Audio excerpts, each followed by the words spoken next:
Hey guys, Chris, the control panel guy, BMS automation guy. I just finished a home workout and I was thinking, whilst I was doing this home workout, about some things that have happened over the last year and where we're at now as a business. And I thought that should be quite cool to make a video out of that, just off the cuff. So what it is, 2025 was a pretty tough year for me personally. Not really, I'd say business as well for the business, but it wasn't really, because financially we were fine. We were okay.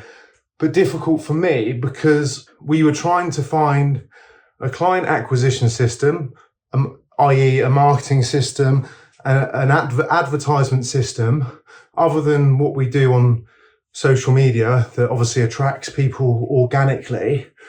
But the problem with that is it's not predictable. So when you want to scale a sales team, you need a predictable stream of leads and prospects that reduce down to clients. We can't just rely on organic social media that you don't have any control of. Word of mouth referrals, I know a lot of people in the industry do, which by the way is great. If you've got so much work that you can't handle through referrals and word of mouth, amazing, and you are able to continually scale, amazing. That is the best advertisement marketing stream you could ever have. So if you've got that, that's incredible. But I know a lot of people haven't, because I speak to a lot of people on a daily basis. So back to the point, this 2025 last year was a struggle finding that predictable system to enable us to scale and ultimately help more people, get more people into the industry, whether they're engineers that want to advance their careers or businesses and business owners who they themselves want to upskill, learn controls, automation, BMS, so they can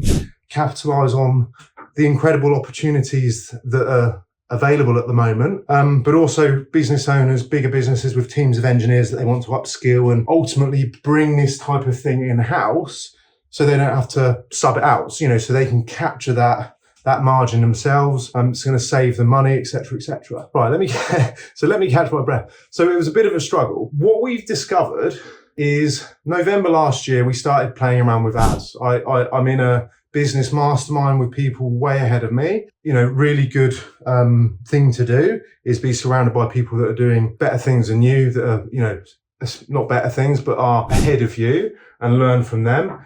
And it was recommended that we just start running ads because we're very, very niche. We tried this, we do cold email campaigns to electricians, to HVAC businesses.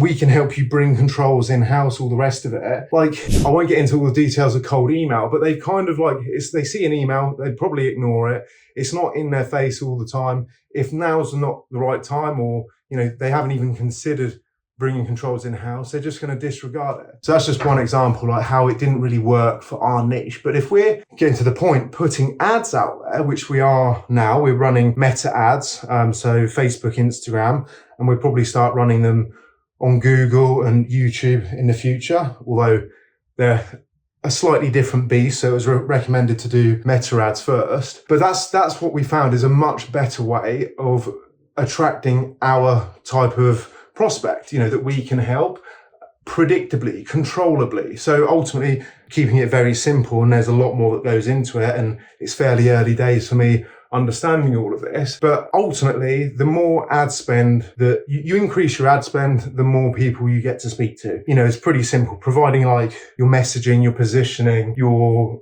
creative in terms of the actual ad, the video ad or the static is correct.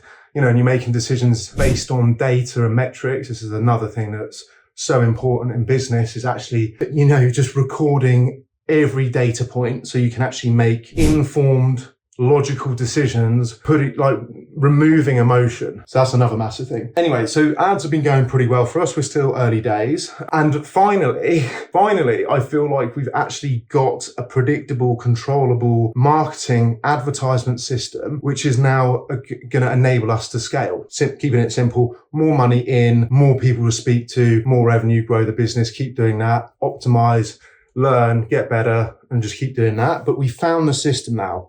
the point is, I'm confident I've found that system. And throughout 2025, from a place of fear, like I've always lived below my means. And certainly since I started business however many years ago, just out of fear, I don't want to go back to being an employee. I don't want that. I couldn't do that now. I'm just used to having my own control, being my own person, being able to work on the projects that I want to work on. Of course, it's not all roses, but the fact that I have control, autonomy over my time and how I spend my time, mostly, it's an incredibly liberating feeling where I would go insane if I had to go back to work for someone. So out of fear of that possibility, I've always lived way below my means. And another thing, making sure that we are profitable, which I know is another thing that people struggle with in this industry. And I think half of the reason for that is because a lot of people, sad to say, because I love the industry, I love the electrical industry and other industries like,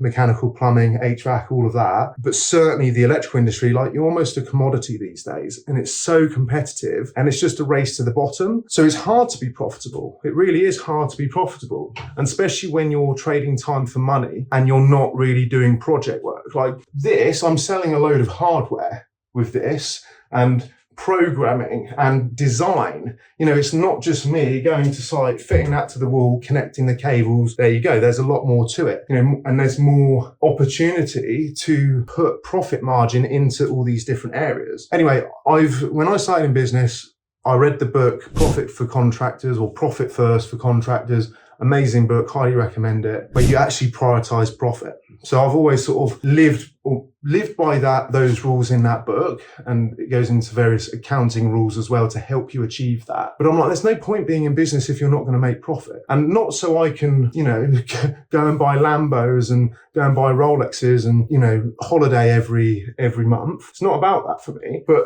profit. So one, I don't ever have to go back to being an employee again, but also so it just prolongs how long I can play the game of business. And then when things happen, like the point I'm getting to now is when things happen, you've built up, what's the best way to put it? You've built up a pot where you can take some larger swings, based on your experiences, what you know, what you've seen, and when opportunities present themselves.